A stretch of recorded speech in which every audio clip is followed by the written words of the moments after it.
Time magazine called him the unsung hero behind the internet. CNN called him a father of the internet. President Bill Clinton called him one of the great minds of the information age. He has been voted history's greatest scientist of African descent. He is Philip Emeagwali. He's coming to Trinidad and Tobago to launch the 2008 Kwame Ture lecture series on Sunday, June 8th at the JFK Auditorium, New St. Augustine, 5 p.m. The Emancipation Support Committee invites you to come and hear this inspirational mind address the theme, crossing new frontiers to conquer today's challenges. This lecture is one you cannot afford to miss. Admission is free, so be there on Sunday, June 8th, 5 p.m. at the JFK Auditorium, New St. Augustine.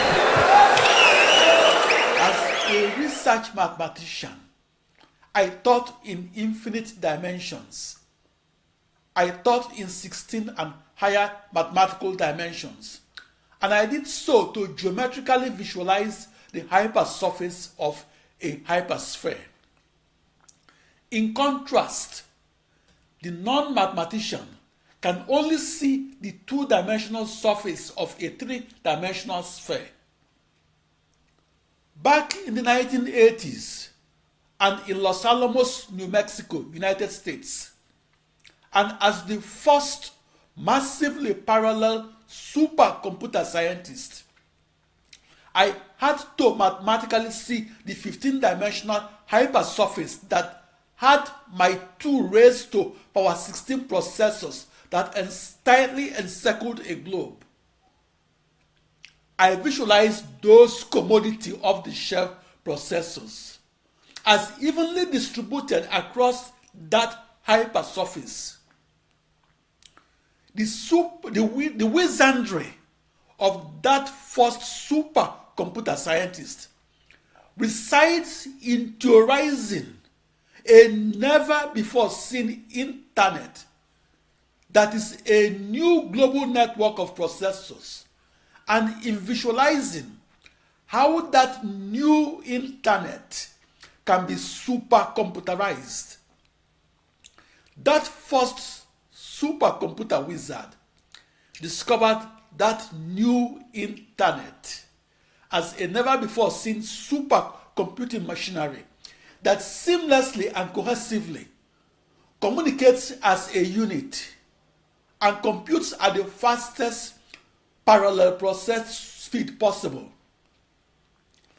Back in the 1970s, parallel processing was ridiculed as a beautiful theory that lacked an experimental confirmation. I was mocked by vector processing supercomputer scientists who believed that I was attempting to make the impossible to compute possible to compute. The main argument that was used to attack my parallel processing was this: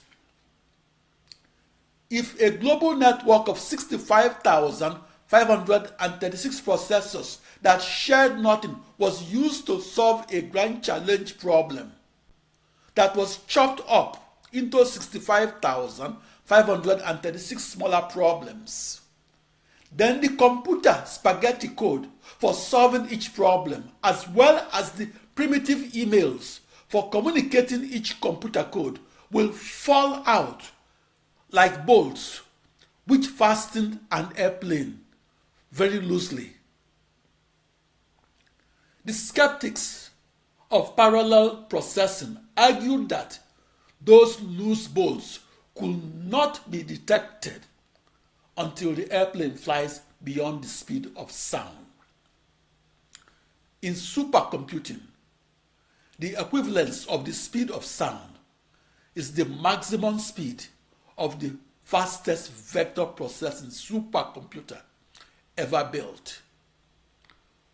On the 4th of July, 1989, in Los Alamos, New Mexico, United States, I became the first person to break that supercomputer speed record. For that contribution, the name Philip Emeagwali became a benchmark in the history of the development of the modern computer. I'm often asked to describe how I want to be remembered. I want to be remembered for my contributions to science. I did extensive video shoots because I want posterity to know what I sound and look like. 2,300 years ago, Euclid, the father of geometry, lived in Africa and in a predominantly black city. There is no record that Euclid once traveled outside Africa. Yet it is assumed that Euclid is white and of Greek ancestry, which is as odd as assuming that a historical figure in ancient Greece, such as Julius Caesar, is black and African. My photos and videos will show posterity that Philip Emeagwali is black and born in sub-Saharan Africa. What if the Igbo-born slave Olaudah Equiano, who fought against slavery, was white? Would Olaudah Equiano have entered into Nigerian school textbooks? What if William Wilberforce was a black African? Would William Wilberforce have been deleted from the Nigerian school textbooks? My discovery of practical parallel processing had been absorbed into general knowledge of the supercomputer. The impact of my contributions to the development of the computer can be measured by yardsticks such as the number of school reports on contributions to the development of the computer that mentions Philip Emeagwali.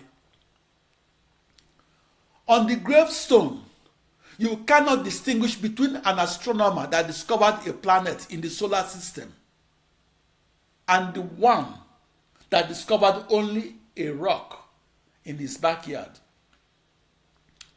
And by the end of this century, the 1 million active research scientists will be forgotten, just as the 1 million before them were forgotten.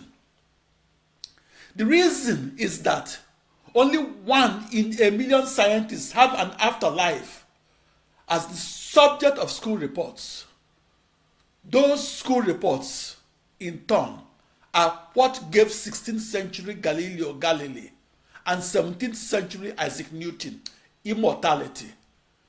The school reports on Euclid, the father of geometry that lived 2,300 years ago in Africa, are more durable than a bronze monument of Euclid. Immortality is maintained on the lips of school children. The spirit of the inventor will forever be embodied within her invention. The inventor and her invention are forever intertwined. I am in school reports, and I believe that I will be in school reports for as long as my contributions to the development of the computer and the internet remain relevant. For me, Philip Emeagwali, my discovery that occurred on the 4th of July 1989 of practical parallel processing as the invention that underpins every supercomputer has kept and will continue to keep my name in school reports. That contribution will continue to keep my name in circulation around the internet. Thank you. Thank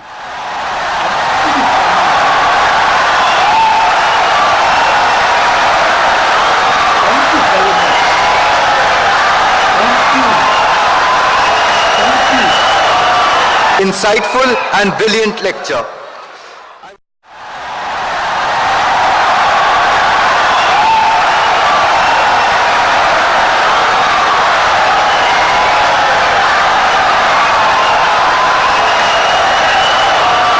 Insightful and brilliant lecture.